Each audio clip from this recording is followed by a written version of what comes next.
पर जिस देश की आबादी में 2,70,000 लोग अंग्रेजी मातृभाषा वाले हों, उस देश का सुप्रीम कोर्ट सारे निर्णय अंग्रेजी में ही देगा, ये कहाँ का लोकतंत्र है?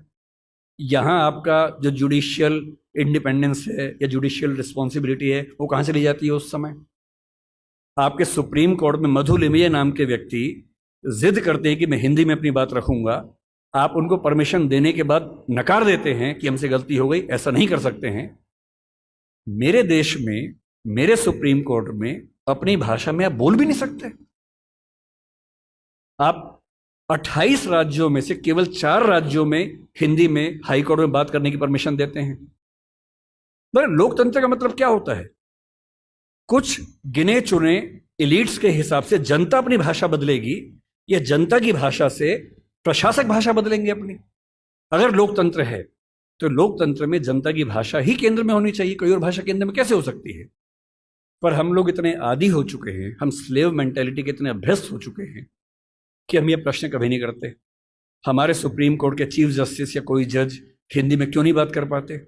और नहीं कर पाते, मैं फिर बार बार कह रहा हूँ, मामला सिर्फ हिंदी का नहीं।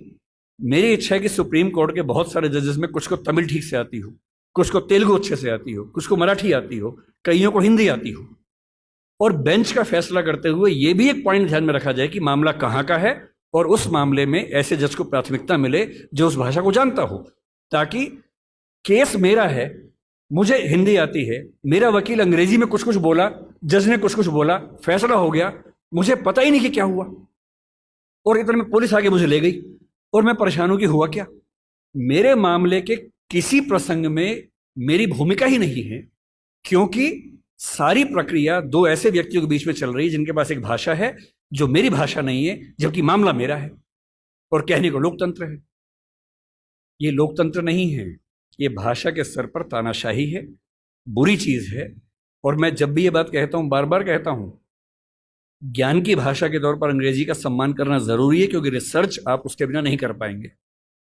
बहुत मामलों में सीखने की जरूरत है, उससे भी, जापानीज से भी, फ्रेंच से भी, सबसे सीखने की जरूरत है।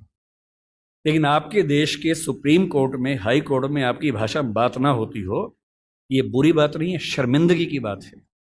हमें एक समाज के तौर पर शर्म आनी चाहिए, ये उससे कम बात नहीं है।